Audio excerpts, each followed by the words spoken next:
विनय पाठ में एक पंक्ति आती है, अनंत चतुष्टय के धनी तुम ही हो सरताज, और मुक्ति बधि के कांत तुम तीन भुवन के राज। भगवान आज अनंतनाथ भगवान का अपन ने विधान किया है, और वे अनंतनाथ भगवान कैसे हैं तो अनंत चतुष्टय के धनी। धनी तो आप भी हो और धनी भगवान भी हैं, पर अंतर इतना है, धनी धनी में कितना अंतर है। आप भी धनी हो, वे भी धनी हैं, पर अंतर इतना है कि उनने बाहर के धन को छोड़ करके अंतरंग के धन को अपना धन माना, और आपने अंतरंग के धन की ओर चिंता ही नहीं की और बाहर के धन में सब कुछ माना। इसलिए आज तक तुम्हारे चतुष्टय तुम अनंत चतुष्टय के धनी नहीं बन पाए। भगवान अनंत चतुष्टय के धनी हैं। देखिए कौन से अनंत चतुष्टय, कौन से? द्रव्य, क्षेत्र, काल, भव। 100 द्रव्य, 100 क्षेत्र, 100 काल और 100 भाव, ये चतुष्टय कहलाते अपने। 100 द्रव्य, 100 क्षेत्र, 100 काल और 100 भाव, इसको कहते हैं चार चतुष्टय हुआ करते। प्रत्येक आत्मा के पास है, मेरे पास भी हैं, आपके पास भी हैं, भगवान के पास भी हैं। प्रत्येक आत्मा अपने 100 चतुष्टय के ऊपर आश्रित है। पर भगवान आप अनंत चतुष्टय के धनी कैसे हो गए? क्योंकि आत्मा अनंत गुणों से भरपूर है। आत्मा के गुणों का कोई अंत नहीं है। अंतर इतना है कि आज हम बाहर के गुणों में इतना फंस गए हैं कि आपके अनंत चतुष्टय उस बाहर की वैभाविक परिणति के कारण से छुप गए हैं। भगवान आपने क्या किया? जो छुपने के कारण थे, वैभाविक परिणति थी, जो राग देश थे, जो कर्म कलंक था,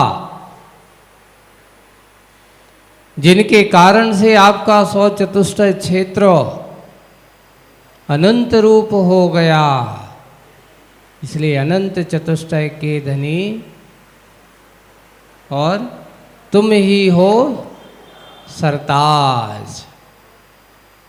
हमारे अगर कोई सरताज हैं तो आप हो।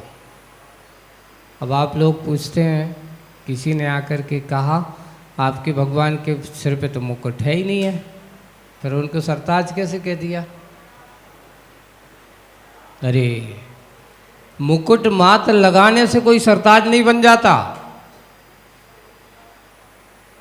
कोई अच्छे सोने हीरे और रत्नों का बड़े बड़े राजा महाराजा बड़े बड़े मुकुट लगा लेते हैं और तुम कहो कि ये सरताज है? नहीं, सर पे ताज होने मात्र से कोई सरताज नहीं होता। सरताज तो वो होता है कि जिनके चरणों में बड़े बड़े चक्रवर्ती राजा कामदेव के सर भी नतमस्तक हो जाए, वही सरताज होता है। हमारे भगवान के सिर पे दिखने को तो कोई ताज नहीं, पर भगवान आप इस तीन लोक में आप जैसा कोई सरताज भी नहीं। आप कैसे हो? 3 लोक के सरताज हो, एक के नहीं। पर हमारे भगवान कभी अधिकार नहीं कहते, वे अपने मन से नहीं कहते कि मैं देखो 3 लोक का नाथ हूँ। जैसे हम लोग कभी कभार छोटे छोटे काम करते या कुछ भी कहते, मैं ऐसा हूँ, मैं ऐसा हूँ, मैं ऐसा हूँ, अपने आप को बखान करते हैं हम। लेकिन भगवान के गुणों को हम देखते हैं, भगवान की उस महिमा को हम देखते हैं, तो आप अनंत चतुष्टय के धनी हो, 3 लोक के सरताज हो, और मुक्ति वधु के कांत तुम। उनकी पत्नी कांता कौन है? ये संसार की वधुएं नहीं है, आपने तो ऐसा विवाह रचा है, ऐसा वर्ण किया है मुक्तु वधू से, जिसका एक बार वर्ण हो गया तो अब कभी यह संबंध छूटने वाला नहीं है। मुक्ति वधू के कांत तुम और तीन भुवन के राज। हे भगवान, आप तीनों भुवन के राजा हो, राज करने वाले हो। आपकी मुक्ति रूपी वधू जो है आपकी कांता कर तो पत्नी पत्नी है, और सरताज हो, अनंत चतुष्टय के धनी हो।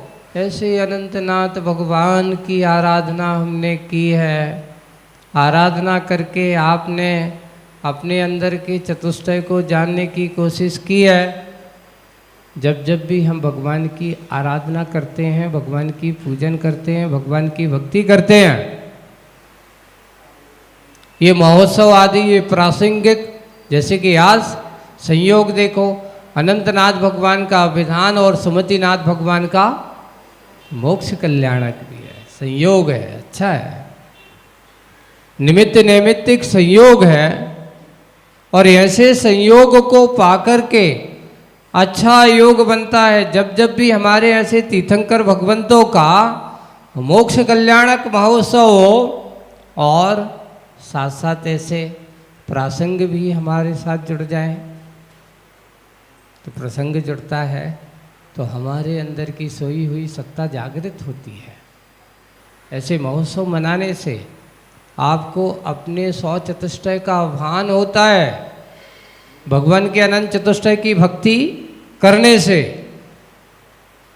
ऐसे अनंत चतुष्टय के धनी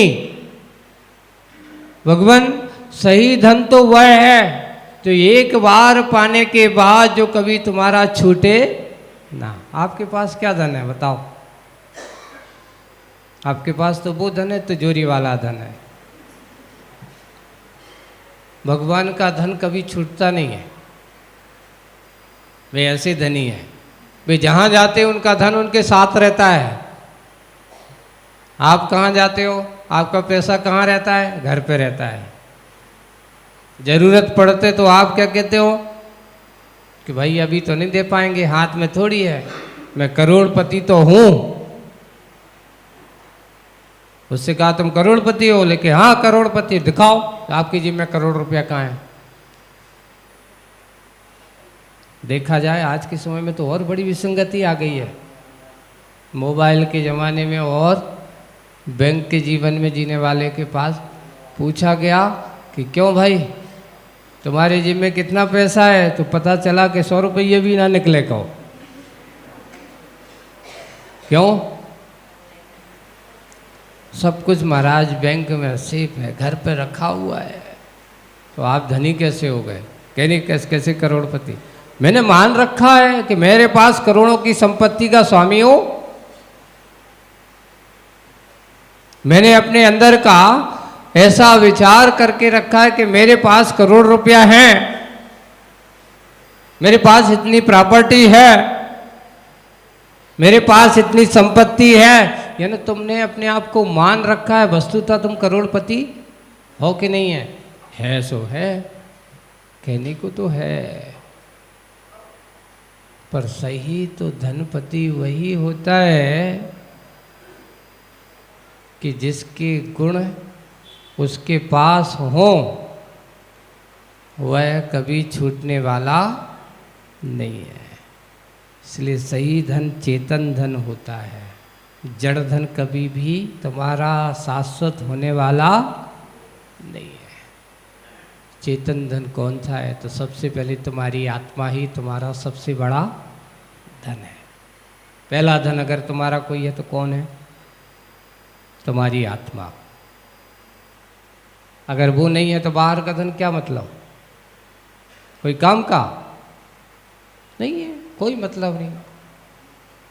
ये सब हमारी जिंदगी और हमारा इस संसार का ये जो विचित्र स्वरूप देख रहे हो आप, हमारे आचार्य जी ने एक बहुत अच्छा दोहा लिखा है, आपको बहुत आज प्रासंगिक सुनाता हूँ उसको।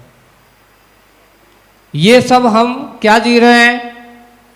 तो आचार्य ऋषि ने एक दोहा लिखा है, दिन का हो या रात का, दिन का हो या रात का, सपना सपना होए और सपना अपना सा लगे किंतु ना अपना होए।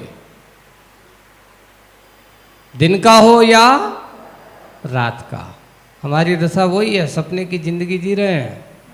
ये मेरा है, मेरा है, ये मेरा है, ये मेरा है, मैं इसका हूं, है ना। दिन का हो या रात में, कभी कभार कुछ लोगों के पास है नहीं है। एक व्यक्ति है स्वप्न में, वो देश का क्या एक बहुत बड़ा राजा बन गया स्वप्न में। मैं क्या बन गया हूं? अभी सो रहा है फुटपाथ पे, और क्या बन गया स्वप्न में? राजा। अब राजा बन गया तो बड़ा सा महल का अनुभव कर रहा है। अनुभव, एक बड़ी सिंहासन पर बैठा है, बहुत सारे सेवक बैठे हुए हैं, पत्नियां हैं, और पास में उसकी छोटा बच्चा भी सो रहा है, और पत्नी भी सो रही है वहीं। अचानक पत्नी ने जगाया, बेटा रोने लगा। कहाँ? स्वर्ग पर अच्छे बड़े राज ठाट के भोगों के साथ स्वप्न में जी रहा था। अचानक बेटे ने रो दिया।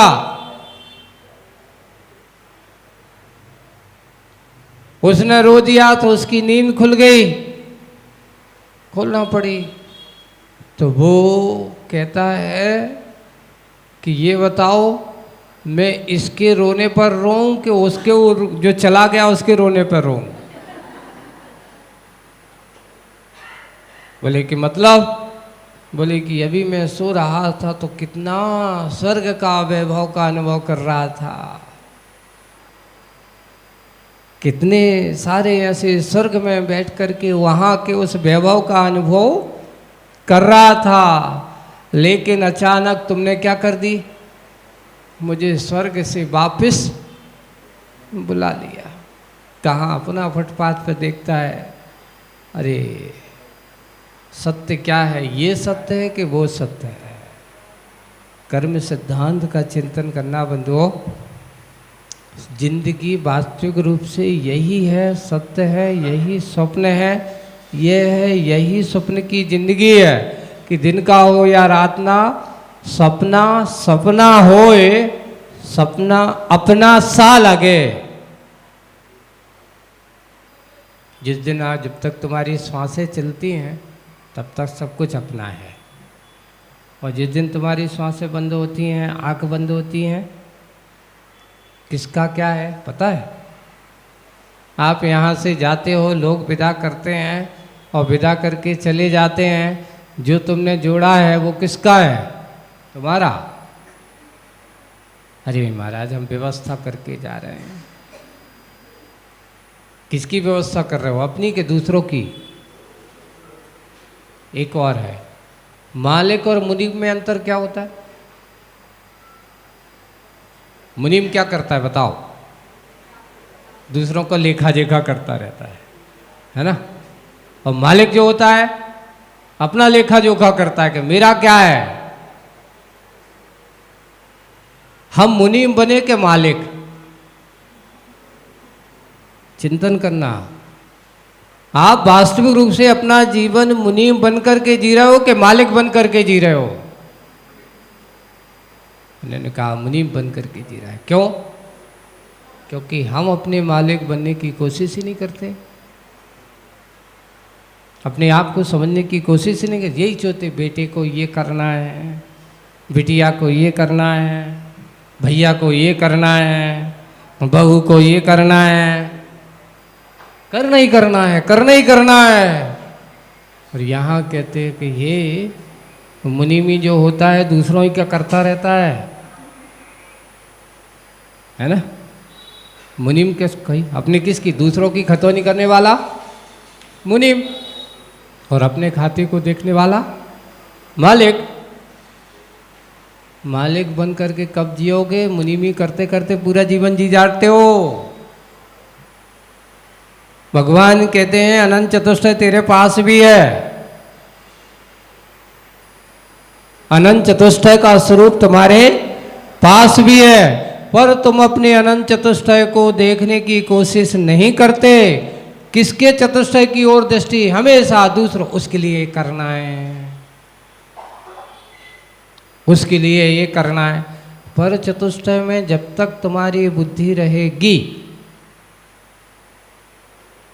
तब तक तुम्हारा कल्याण होने वाला नहीं है। भगवान के पास आते हो कम से कम दिन में एक बार तो मंदिर सभी आते हो कि नहीं आते? कौन कौन नहीं आता दिन में एक बार मंदिर? महाराज अभी आपके सामने नहीं कह सकते हम, अकेले में तो हम सब कुछ कर लेते, अपने हिसाब से कर लेते, क्योंकि अभी सब बेइज्जती का सवाल है, इज्जत का सवाल है। कम से कम हम दिन में एक बार भगवान के चरणों में आकर के अपने 100 चतुष्टय को निहारने की कोशिश करते। मंदिर आने का रहस्य क्या है? हम मंदिर क्यों आते हैं? मात्र ये नहीं कि हमारे भगवान है तो हम गए, माथा टिकाया और नमोस्तु की और चल दिया, इसके लिए नहीं होता है। यहां आकर के मंदिर में आने का रहस्य ये है, मंदिर आने का उद्देश्य ये है कि अपना मन जब ये विचार करे कि भगवान जैसे आप हो वैसा मेरा भी आत्मा का स्वरूप है, इसलिए मंदिर आते हैं। मंदिर में आकर के भगवान को मत झांकना, मंदिर में आकर के अपने अंतरंग में झांकने की कोशिश करना कि मैं भी जब आप जैसा हूँ तो मैं क्यों बाहर के इस जंजाल में फंसा हूँ। भगवान चिंतन करो, विचार करो, मैं क्यों राग देश के जाल में फंसा हूँ, मैं क्यों संसार की कसाई के दलदल में फंसा हूँ। ऐसा चिंतन हमारा होना चाहिए। मंदिर में आकर के हम कुछ शांत होकर के अपने आप को देखने की कोशिश करो। भगवान जैसे आपने अपने अनंत चतुष्टय को देख लिया, मेरा दिन भी वो कब आएगा, मैं भी ऐसा अनंत चतुष्टय का धनी बनूंगा, है ना। मैं भी अपने ऐसे अनंत चतुष्टय को प्राप्त अपने स्वद्रव्य, स्वक्षेत्र, स्वकाल और स्वभाव, ये देखो अब आपको समझना है। स्वद्रव्य तुम्हारा क्या है? आत्मा, तुम्हारी आत्मा ही तुम्हारा स्वद्रव्य है। स्वक्षेत्र क्या है? अभी तुम किस क्षेत्र में हो? देखिए आप पूरा लोक का वर्णन करते हैं, 3 लोक में कौन से लोक में हो आप? मध्य लोक में। मध्य लोक में भी आप कहाँ हो? पूरा पूरा देखिए 2.5 दीप नहीं कहते, पूरा का पूरा एक राजू का पूरा मध्यलोक है, उसमें भी आप कहाँ हो? 2.5 दीप में, है ना। 2.5 दीप में भी फिर कहाँ हो आप? जम्बू द्वीप में। जम्बू द्वीप में भी आप कहाँ हो? भरत क्षेत्र में, है ना।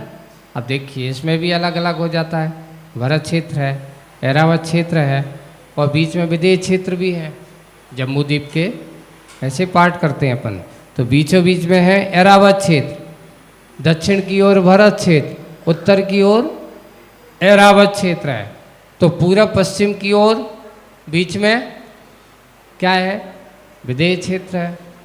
अब ये सब अपन ने देखा तो हम दक्षिण के कौन से क्षेत्र में हो? भरत क्षेत्र में। अब भरत क्षेत्र में भी 2 विषय बन जाता, आर्य खंड में हो कि ब्लेक्ष खंड में हो, क्योंकि इसके भी 6 खंड हो जाते हैं, है ना।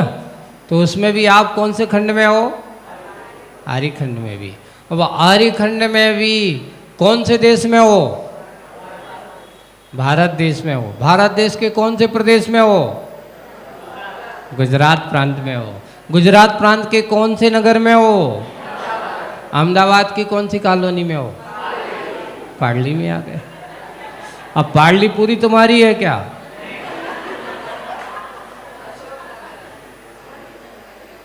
है। पार्ली में भी अब आप देखो, अपना अपना अपार्टमेंट याद करो, अपना अपना फ्लैट याद करो, पूरी पूरी बिल्डिंग भी तुम्हारी। सोचो आप कहाँ जा रहे हो, कितने होते जा रहे हो। हम बाहर के विस्तार में जाकर के स्वक्षेत्र की ओर आओ।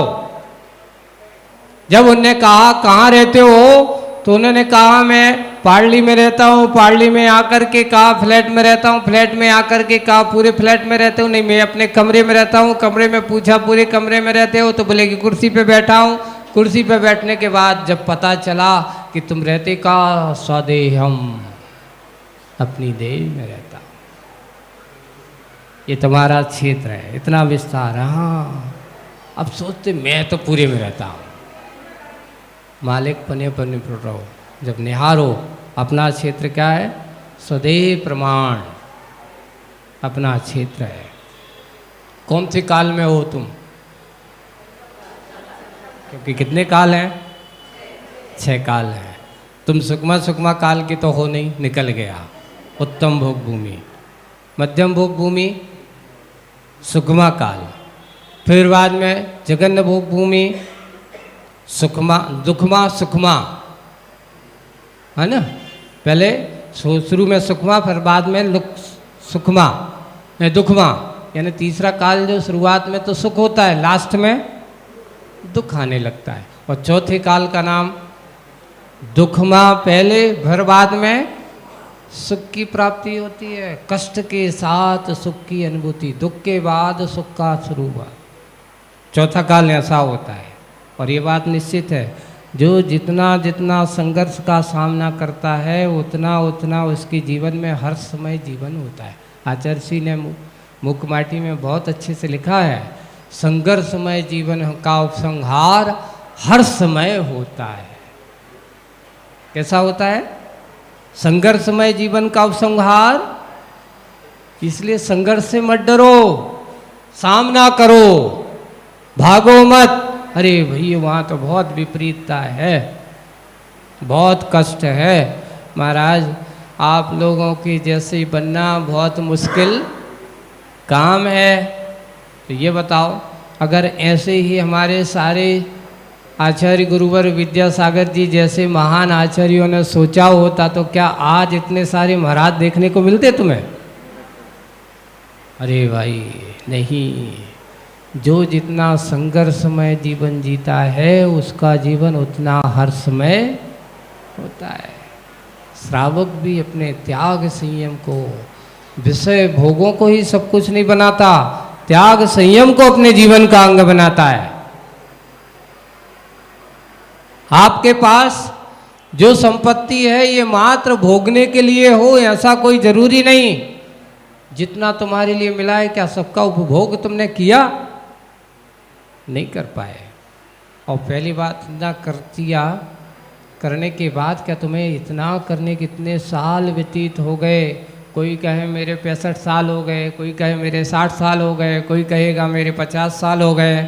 सब अपने अपने सालों की गिनती कर रहे हैं और इतना भोगते भोगते उनसे पूछा इतने दिन हो गए तुम्हारे लिए तृप्ति का अनुभव हुआ? नहीं महाराज, अभी भी इच्छा और, अभी भी तृप्ति नहीं है, अभी भी सोचते अब और नया और। सोचो, जब तक तुम्हारी आत्मिक तृप्ति का अनुभव नहीं होगा तब तक तुम्हारे लिए आत्मिक सुख की प्राप्ति होने वाली नहीं है। अपने क्षेत्र की पहचान करो, अपने काल को देखो। इस काल में भी, चौथे काल में दुख के बाद सुख का अनुभव होता है, लेकिन तुम तो कौन से काल में हो? इस पंचम काल का नाम क्या है? दुखमा। जहाँ सुख ना उसका नाम दुखमा। फिर भी हम खोज तो वही करते हैं महाराज।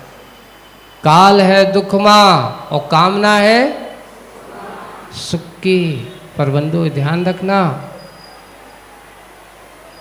मंथन करोगे उसमें ही तुम्हारे लिए सारभूत तत्व निकलेगा। जैसे दूध में से घी निकालने के लिए कितना मंथन करना पड़ता है, तब वो एक सारभूत तत्व निकलता है। वैसे ही इस पंचम काल में भी मैं मानता हूं कि आज समुद्रनाथ जैसे साक्षात मोक्ष जाने वाला समय नहीं है, लेकिन सुमतिनाथ भगवान ने जैसे एक भव में मोक्ष प्राप्त किया था क्या? नहीं, एक भव में नहीं प्राप्त किया। कितने भव लगे होंगे तब उन्हें इस प्रकार की मोक्ष सुख की प्राप्ति आज की तिथि में हुई थी। ऐसे ही कम से कम उन अनेक भवों में से हमारा एक भव, एक कदम की, एक मार्ग पर चलने का, हम उसको बढ़ने के, उसके अनुसरण करने का, हम आगे बढ़ते चलें। ऐसे तीर्थंकरों के महोत्सव आदि का कार्य, ऐसे तीर्थंकरों की महिमा आदि का कार्य हम गुणगान करते हुए उनके मार्ग का अनुसरण करते चले जाते हैं, तो यही बीज, यही कदम हमारे लिए एक दिन मंजिल तक पहुंचाने वाला बन जाता। आज हमारी शक्ति अगर इतना है कि हम नियम ले लें कि मैं रात्रि में भोजन नहीं करूंगा, सबका त्याग होगा रात्रि का। कितने लोग हैं जिनका रात्रि में भोजन नहीं करते? भोजन की बात कर रहा हूँ, पानी की नहीं कह रहा हूँ मैं अभी। नहीं तो महाराज आप तो कह दो कि चारों प्रकार के आहार की त्याग की कर रहे हैं, लेकिन यानी अभी भी कई लोगों के रात्रि भोजन त्याग नहीं है। यानी अभी हमारी आसक्ति अभी भी क्या नहीं हो रही है? आत्मा के प्रति नहीं आ रही है। सोचो, जैनी के 3 कुलाचार बताए। जैन कौन? जो प्रतिदिन देव दर्शन करता हो, पानी कैसे पीता हो? के बाटल का। अब तो हम बाटल वाले हैं महाराज, वो वहीं से छान के भेज देता, हम तो सीधा पी लेते हैं, पूछते थोड़ी हैं। उसने क्या कर दिया? छाना के छान छान के जीवों को निकाल के मार के फेंक दिया। देखिए दया भाव जब तक हमारे पास नहीं। पानी छान करके पीना जैनों का कर्तव्य है। और तीसरा क्या है? अब हंसी आ रही, क्या करूं मैं, क्योंकि हम फंस गए महाराज संसार में, ऐसे ही जीवन जी रहे हैं, है ना, आदत हो गई हमारी। अगर हम ऐसा पानी छानने लगेंगे तो हमारी तो बेइज्जती हो जाएगी सबके सामने। बंधु, इसलिए अपने आप के कर्तव्य को समझना। जैन वो है जिनके 3 नियम हो, रात्रि भोजन नहीं करना, पानी छान के पीना और प्रतिदिन मंदिर आना। ये हम जैन हैं, ये हमारा कुलाचार है। ये जैनों का क्या है? कुलाचार है। अपने कुलाचार को यहाँ पर, हमारी जातियां अनेक हो सकती पर जैनत्व अनेक नहीं होता, जैन एक होता है। ये जातियां सिर्फ व्यवहारिक जीवन के लिए हैं, विवाह संबंध आदि के लिए, पारिवारिक संबंधों के लिए बनाए गए। ये गोत्र आदि जो है उसके लिए किया कि ये व्यवस्था बनी रहे, एक सामाजिक व्यवस्था बनी रहे, उसके लिए जातियों का समावेश बनाया है। एक गोत्र आदि का ही समावेश बना हुआ है। लेकिन जब हम जैन की बात करते हैं वहां जाति गौण होती। हम क्या हैं? सिर्फ एक जिनेंद्र भगवान को मानने वाले।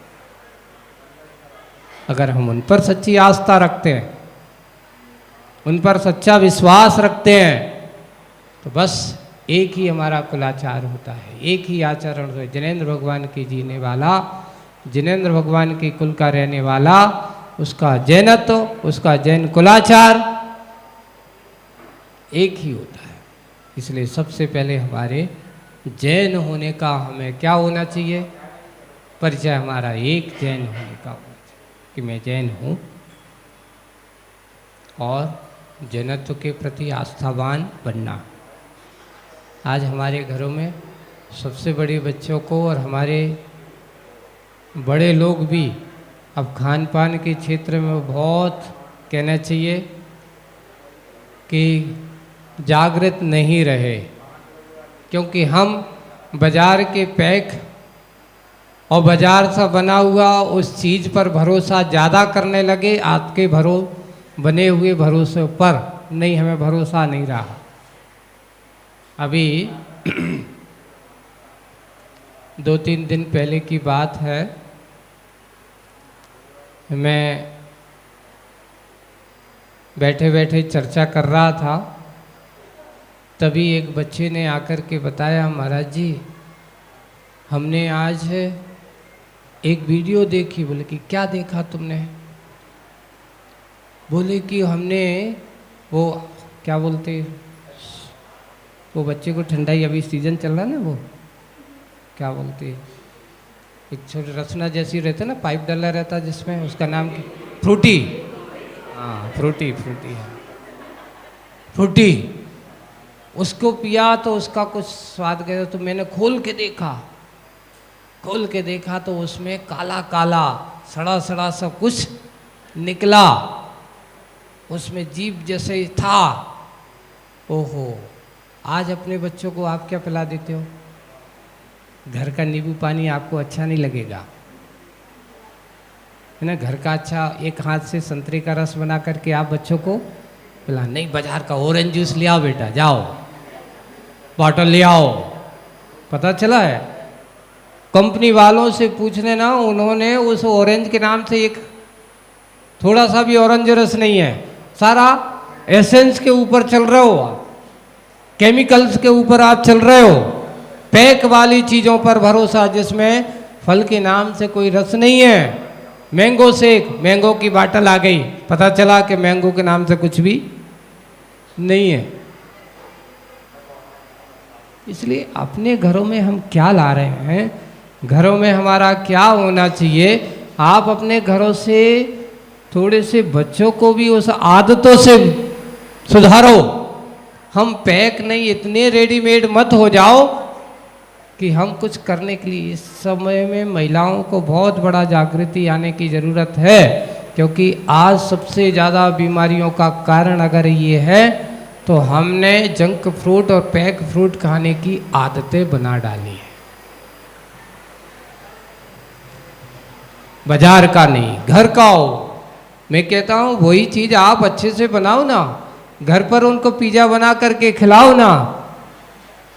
बच्चों को आप थोड़े से जागृति, इतने सारे आप मोबाइल के ज़माने को हो, एक बार आप अपने मोबाइल पर सर्च करो कि कैसा बनता है पिज़्ज़ा, वो आपको निकाल के दे देगा, पिज़्ज़ा ऐसा बनता है। थोड़ी सी माताओं जागृत हो जाओ।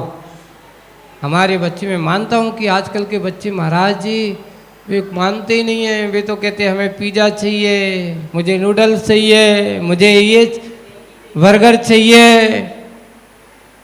अब आप क्या करोगे? क्यों? उसमें आकर के पता चल रहा है कि इसमें इस प्रकार के कई अंडे का संयोग भी है। अब आप लोग सोचते हो, कुछ लोग सोचते हैं कि ये चीज़ नाम की एक वो पदार्थ आता है, बड़े अच्छे से मिलाते हो, वो क्या है बताओ? वो क्या है? शुद्ध घी है? क्या है वो? पता चला है कि पूरा का पूरा चर्बी चटल हाउस से जो बच्चों के जानवरों की चमड़ी जो होती ना, उस चमड़े से जो तेल निकालते हैं और उस तेल को जमा दिया जाता है, और जमा करके आपको बड़े अच्छे से घी के रूप में कह देते कि ये तुम्हारी चीज़ है। अब आप क्या खा रहे हो? और वहाँ जाकर के बड़े बड़े रेस्टोरेंटों में और उस पे जाते हैं, वो आपके सामने अच्छे से घिस के डाल देता है। पहले के लोग अगर देखा जाए तो आप लोग जो पुराने लोग हैं, तो डालडा घी होता था ना, डालडा घी है ना, डिब्बों में आता था, जमा दिया जाता था। आजकल क्या है, उसी डालडा को पूरा का पूरा चर्बी का संयोग उसमें एसेंस वगैरह मिला करके और पूरे का पूरा पैकेट को रख करके, स्लेटर हाउस मात्र मांस के लिए नहीं खुले हुए हैं बंधुओं, ये ध्यान रखना। मांस तो 10% के लिए चलते हैं, उससे जो हड्डी भी आपकी कीमती है उसकी, उससे उसकी चर्बी से उसका तेल निकाल करके बड़े बड़े ड्रम आज बाजार के, भारत के बाजारों में उन्होंने कहा, अगर आप चिंतन करो, आपको एक सर्वे करके बताता हूँ, आज दूध कितने रुपये लीटर है? कितने रुपये लीटर बिक रहा है आपको दूध? 60-70 रुपया मिल रहा है। अगर अच्छे से आप बाजार में, अभी पैक वाला नहीं लेना, सीधा डेयरी पे जाकर के आप सीधा सामने लगवा के ले, 70 रुपया दे रहा है ना।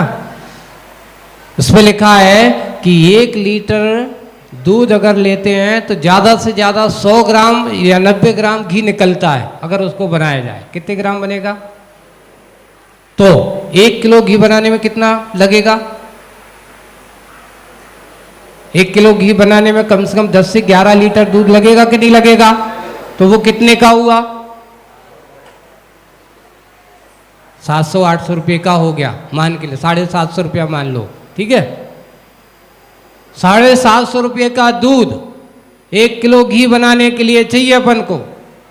और आज बाजार में 1 किलो घी कितने का मिल रहा है आपको डिब्बा? 700 रुपये में मिल जाता है, शुद्ध घी मिल रहा है। तो आप मान के तो ये कह रहा हो कि मैं शुद्ध घी खा रहा हूँ, आप उसको बनाओगे, मैन्युफैक्चरिंग करेंगे, अगर अच्छे से अच्छे दूध बना करके आदमी देगा तो कम से कम अगर आप बना के चले जाओ तो वो अपने करे तो 1200-1300 रुपये में भी आपको शुद्ध घी मिल जाए, कोई भरोसा नहीं है। पर आप क्या मान के चल रहे हो? अमूल का शुद्ध घी 500-700 रुपया किलो। अब आपको अमूल वाले क्या शुद्ध घी देते हैं?